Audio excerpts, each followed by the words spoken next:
School വാഹനങ്ങൾക്ക് Vettichira toll പ്ലാസയിൽ ഇളവ് വേണമെന്ന ദീർഘനാളത്തെ ആവശ്യത്തിൽ ആദവനാട് ഗ്രാമപഞ്ചായത്തിന്റെ ഇടപെടലിന് വൻ വിജയം. പഞ്ചായത്ത് പരിധിയിലെ എല്ലാ എയ്ഡഡ്, അൺഎയ്ഡഡ് വിദ്യാഭ്യാസ സ്ഥാപനങ്ങളുടെയും സ്കൂൾ വാഹനങ്ങൾക്ക് ടോൾ പ്ലാസയിലൂടെ ഇനി മുതൽ സൗജന്യ യാത്രാ സൗകര്യം അനുവദിച്ചു. വിദ്യാർത്ഥികളുടെ യാത്രാ സൗകര്യം മെച്ചപ്പെടുത്തുന്നതിനും വിദ്യാഭ്യാസ സ്ഥാപനങ്ങൾക്കും രക്ഷിതാക്കൾക്കും സാമ്പത്തിക ആശ്വാസം നൽകുന്നതിനുമാണ് പഞ്ചായത്തിന്റെ ഈ മാതൃകാപരമായ നടപടി. കഴിഞ്ഞ മാസം 25-ന് ആദവനാട് ഗ്രാമപഞ്ചായത്ത് ഓഫീസിൽ ചേർന്ന ട്രാഫിക് റെഗുലേറ്ററി കമ്മിറ്റി യോഗത്തിലാണ് സ്കൂൾ വാഹനങ്ങൾക്ക് ടോൾ ഇളവ് അനുവദിക്കണമെന്ന ആവശ്യം ശക്തമായി ഉയർന്നത്. തുടർന്ന് പഞ്ചായത്ത് അധികൃതർ വിഷയം ഏറ്റെടുക്കുകയും ടോൾ പ്ലാസ അധികൃതരുമായും ബന്ധപ്പെട്ട മറ്റു വകുപ്പുകളുമായും നിരന്തര ചർച്ചകൾ നടത്തുകയുമായിരുന്നു. ഈ നാളുകളായുള്ള ഇടപെടലുകളുടെയും ചർച്ചകളുടെയും അടിസ്ഥാനത്തിലാണ് ഇപ്പോൾ അനുകൂല തീരുമാനം നടപ്പിലായിരിക്കുന്നത്. പുതിയ ഉത്തരവ് നിലവിൽ വരുന്നതോടെ പഞ്ചായത്ത് പരിധിയിലെ വിവിധ സ്കൂളിലെ വാഹനങ്ങൾക്ക് ടോൾ നിരക്കിനത്തിൽ ഉണ്ടായിരുന്ന വലിയ തുകയുടെ അധിക സാമ്പത്തിക ബാധ്യതയാണ് പൂർണ്ണമായും ഒഴിവാകുന്നത്. ഈ തീരുമാനം വിദ്യാർത്ഥികളുടെ യാത്ര കൂടുതൽ സുഗമവും സുരക്ഷിതവുമാക്കാൻ സഹായിക്കുമെന്ന്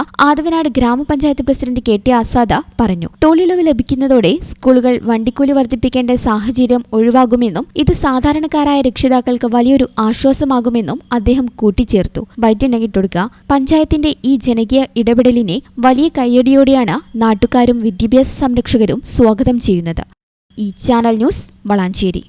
ഇടനെഞ്ചിലെ സ്വപ്നം മികച്ച ജോലിയാണെങ്കിൽ ഇനി ചിറകു വിരിച്ചു പറക്കാം. Empire College of Science. Empire College of Science, Moondal, Kuttipuram, Malappuram.